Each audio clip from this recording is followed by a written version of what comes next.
சாரதி அதை ஓட்டிட்டு இருக்கக்கூடிய சாரதி இருக்க தெரியாம போயிட்டான். அவனுடையதான ஆயுதம், வில்லு, கத்தி போன்றதான ஆயுதங்கள் எதுவுமே இல்லாமல் நிராயுதபாணியாக நின்னானான்.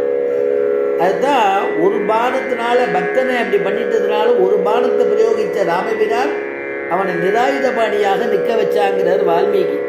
யோ வஜ்ரபாதா சனிசன்னிபாதாத் நசுக்ஷுபேனாபி சசால ராஜா ச ராமபாணாபிஹதோ பிசார்த்தः சசால சாபஞ்ச முமோச்ச வீரகா. ராவணன் எதுக்கும் பயப்படாத ராவணன் தான்.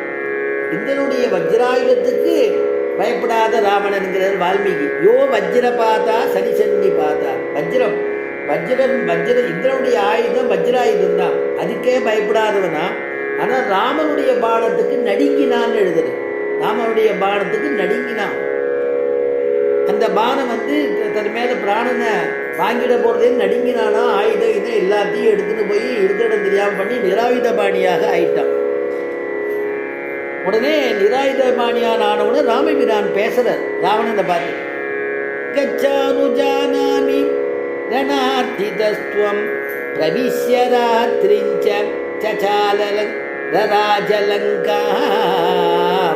ஆஸ்வாஸ்ய நிர்யாஹிரதி ச தன்வி ததா பலம் திரக்ஷ்யதி மே ரதஸ்தஹ. கச்சானு ஜானாமி. பா ராவணா, நீ ரொம்ப அற்புதமாக யுத்தம் பண்ணின, ரொம்ப ரசிக்கிற மாதிரி இருந்தது. ஆனால் நீ இப்போ ஒன்று இடத்துல ஆயுதங்கள்லாம் ஒன்றும் இல்லை, நீ நிராயுதபாணியாக இருக்க. ஆயுதம் இல்லாதவாள் இடத்துல யுத்தம் பண்ணக்கூடாது, அது நீதி தர்மம் சாஸ்திரம் சொல்லியிருக்கு. அதனால் நான் யுத்தம் பண்ண மாட்டேன், நிராயுதபாணியாக இருக்க. நீ ஒன்றும் இல்லை, நீ கொஞ்சம் விராமம் ரெஸ்ட் எடுத்துக்கோ, உன்னுடைய அரண்மனைக்கு போ, யோஜனை பண்ணிவிட்டு நாளைக்கு நீ மறுபடியும் யுத்தத்துக்கு வா அப்படின்னு ராமபிரான் சொல்கிறார்.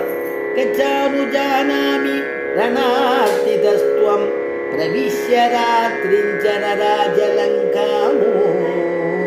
மேல அடிய மேல சேர்லயே உட்காரு. ஆஸ்வாச நிர்யாஹிரதி ச தன்வி ததா பலம் திரக்ஷ்யசி மே ரதஸ்தஹ. கச்சானுஜானாமி.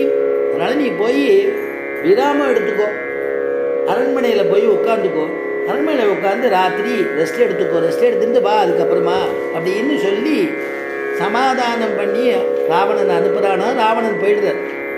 ராவணன் போகிறதே எப்படி போகிறான் அப்படிங்கிறதெல்லாம் கம்பன் அற்புதமாக வர்ணிக்கிறான். ஏன்னா அவனால் ஒன்றுமே பண்ண முடியல. இளைய பெருமாளும் சேர்ந்து யுத்தம் பண்ணுறார். ராமபிரானுடைய அம்புக்கு பதில் சொல்ல முடியல, அதனால் ஒன்றுமே பண்ண முடியல. கம்பன் அனுபவிக்கிறான். ஆளையா உனக்கு அமைந்தன மாருதம் அறைந்த பூளையாயின கண்டனை இன்று போய் போர்க்கு நாளை வாயன நல்கினன் நாகு இளங்கமுகின் வாழை தாவுரு கோசல நாடுடை வள்ளல். ஆளையா உனக்கு அமைந்தன மாருதம். பா நீ கம்பன் அனுபவிக்கிற விஷயம் என்னன்னா, நீ ஒரு காற்றில் ஒரு பெருங்காற்றில் ஒரு பூளை பூன்னு ஒன்று இருக்குது, அது இருக்கிற இடம் தெரியாமல் போயிடுமா. அந்த மாதிரி ராவணா, உன்னுடையதான குதிரையோ உன்னுடையதான ரதமோ உன்னுடையதான கொடியோ உன்னுடையதான அந்த சாரதி ஓட்டுறான அவனா எங்கே போயிட்டானே தெரியல. ஒரு பானத்தினால இருக்கிற இடம் தெரியாத போனால் இன்னும் கண்ணுக்கு நேரம் பார்த்துட்டு இருந்த. அதனால் நீ இதை புரிஞ்சுக்கோ, இனிமேல் நீ உன்னால் யுத்தம் பண்ண முடியுமான்னு புரிஞ்சுக்கோ. அதனால் நீ இப்போ போயிட்டு நீ நிராயுதபாணியாக ஆயுதம் இல்லாமல் ஒன்று பண்ணிட்ட, நீ போயிட்டு விராமம் பண்ணிட்டு நாளைக்கு வா அப்படின்னு சொன்னானா. விசாலமான ஹிருதயத்தோட யார் சொன்னான்னா, கோசல நாடுடைய வள்ளல். கோசல நாடுல செழிப்பான நாடாம்.